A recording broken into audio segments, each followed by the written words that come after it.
Today we're firmly living in the fourth industrial revolution, and as many people are starting to call it, that's the age of acceleration. And in this age of acceleration, what we're experiencing is a level of change where the pace and the complexity is unlike anything that we've experienced before. And the reason for that is because it's being driven by three megatrends. The first of these megatrends is geopolitics. We are seeing a real shift in the political landscape right across the world, which is causing public policy to be developed in a less predictable way. The second megatrend is one of technology. And we all know for our own lives that technology has had a profound impact in terms of how we live. But it's also creating mega disruption to the business models that we've relied on and our organisations, our employers have relied on for many, many years. And the third mega trend is one of climate change. And climate change, whether you believe the research or not, has the potential to impact not only how we live, but also where we live in our lifetime, not just our children's lifetime.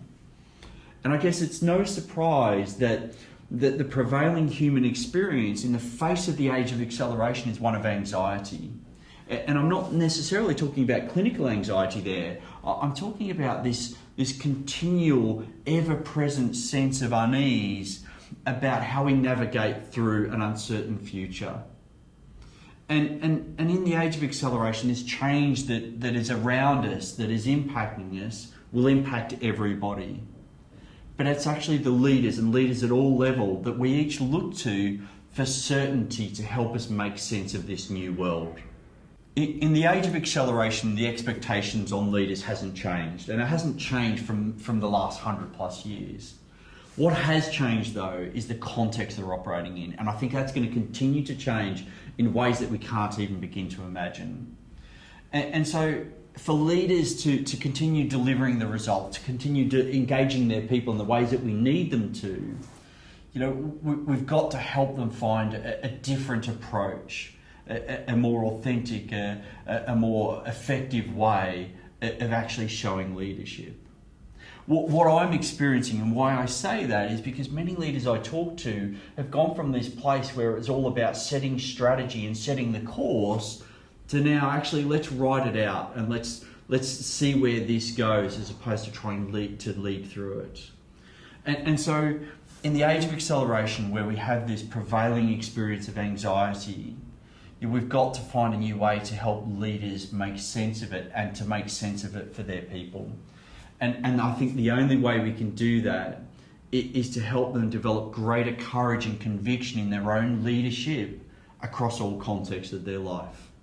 So in the age of acceleration, the classic approach to developing leaders is just not enough. And this classic approach is where we tell them what they should do and who they should be. And the way I describe it, that classic approach, it's like trying to build a house on sand. And what I mean by that is this, is that the structure in terms of the house, what leaders should be doing is kind of okay, it makes sense. But actually the foundation in terms of their identity and their purpose, where they draw their confidence from, it's just not strong enough. And so what happens when the pressure really starts to come on, the house crumbles.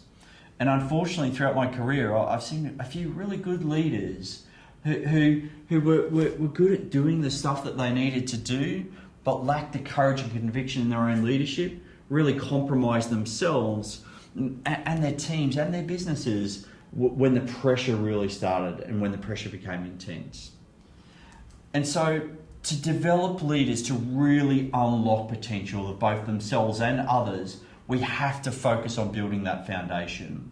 And this means helping those people in leadership roles build that courage and conviction in their own leadership. And I think the only way we can do that is by helping them recognize that they are human beings leading other human beings. Being a human being means recognizing that we don't need to be perfect. We're magnificent, vulnerable creatures, whether we like it or not.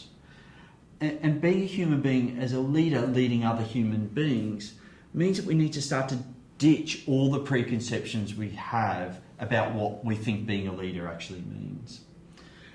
And from that place, what we should start to do is really tap into what drives our human behaviour. And as I call it, that's our human dilemmas. And if we do that, what we can start to do is adopt a more mindful practice for how we show leadership.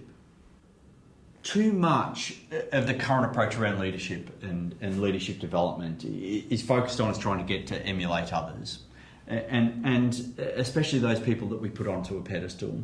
Yeah, and we have to stop this. And instead, what we have to do is help our human leaders, in this age of acceleration, to really focus on the contribution they're making to all of those people around them all of the time, through and across every context of their life.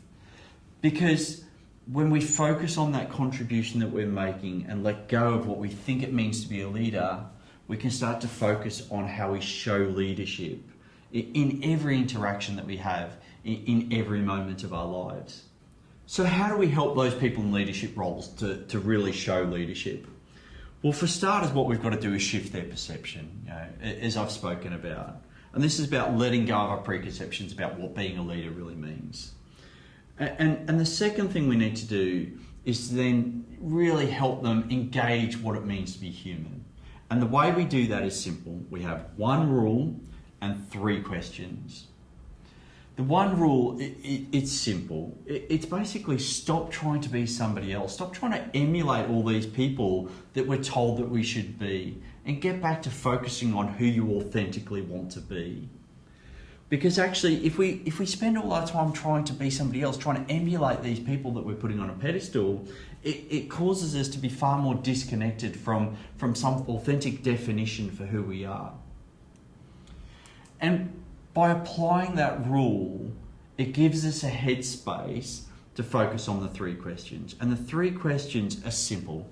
Who am I, which is all about the authentic identity I want to adopt.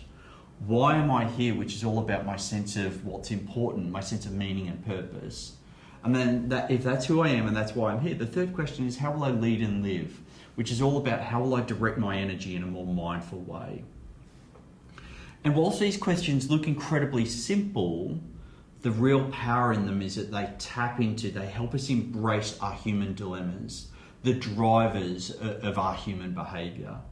And actually just simply by asking them, by contemplating and using that one rule to give us the headspace to do that, it takes us to a deeper definition of our own leadership, and especially a deeper definition for how we will show leadership through every aspect of our lives.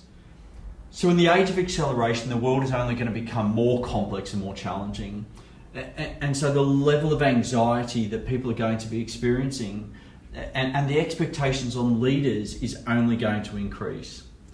Now, I think to not only survive in that environment, but to actually thrive in it, we've got to help those people in leadership roles develop deeper courage and conviction in their own leadership.